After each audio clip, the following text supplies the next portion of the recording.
India will be the largest power on earth, and the most powerful country ever again because India's potential is unmatched. It has the potential to become a world overlord. India is much more populous than China, which is even before the United States than whether Western European countries, or Russia, or home cultural circle of China, Japan and South Korea. In Asia, that only makes these countries limited long-term development potential, more lack of challenge the determination of because an Asian country is difficult to decide fight enough to cause serious casualties. Such war often even one will not worse the loss than India, with a young population, not only has strong long-term development potential, but is more able to wage war and challenge the United States than so once India is strong enough, it will be tougher against the US. Time determines India's great future.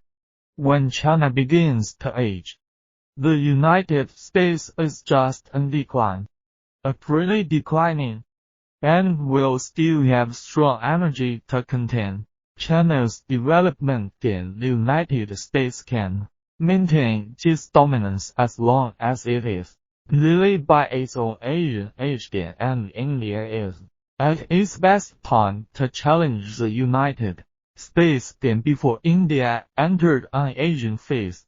The United States is likely to have gone through a long period of decline to stop India's expansion, giving it huge room to expand and then smash the American world hegemony.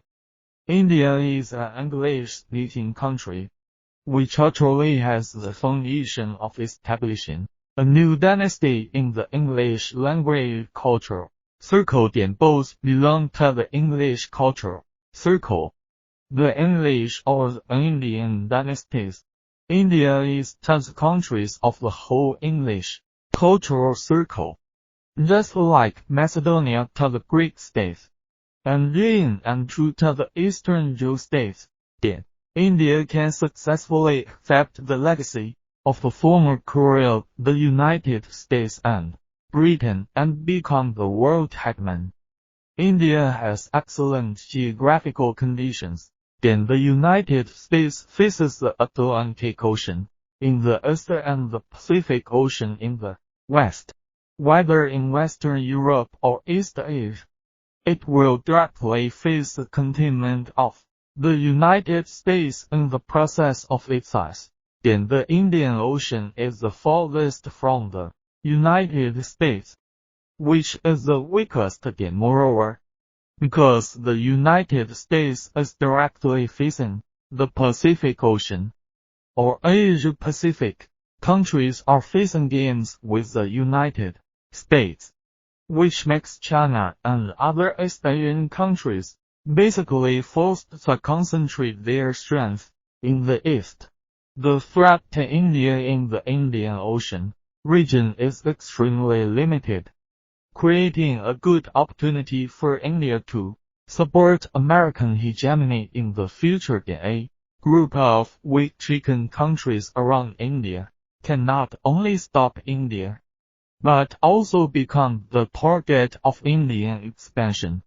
India's close proximity to Africa has a congenital advantage in exerting influence on Africa, then as the lowest level of human social development. Africa has natural resources and vast consumer markets that other continents cannot match, which can provide a huge consumer market and raw material origin for India and Latin America, is the backbone of the United States. And the powerful India will make Africa its own and Latin America, which has reached its potential, is not as strong as Africa in the later stage, and India will surpass the United States, supported by Latin America. The basic background of Chinese culture is Confucian culture, which has brought great moral shackles. It blindly advocates moral education and destroys the enemy by force. Its pacifist tendency is far more than Christianity and other religions can, even in Buddhism, which is called a pacifist religion. Only Chinese Buddhism, influenced by Confucian culture, is particularly peaceful, and other Buddhist sects are much more aggressive than in a sense. Confucianism is not inherently different from Baizu, which greatly limits expansion at the same time, even if the war is won.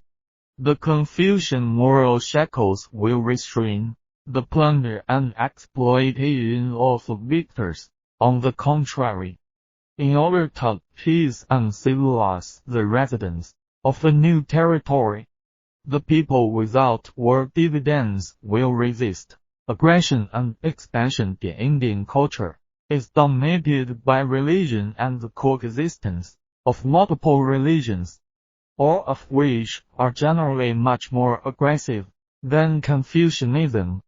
India's nuclear weapons and military size are smaller than those of China. But China has only inherited the territory of the Qing Empire. The Republic of China and our former governments, India has actively expanded and a series of success, taking gold from Portugal, dismembering Pakistan, swallowing Sikkim, and interfering in Sri Lanka's civil war. In the long run, more aggressive India has more development capacity and can capture more national interests.票圈视频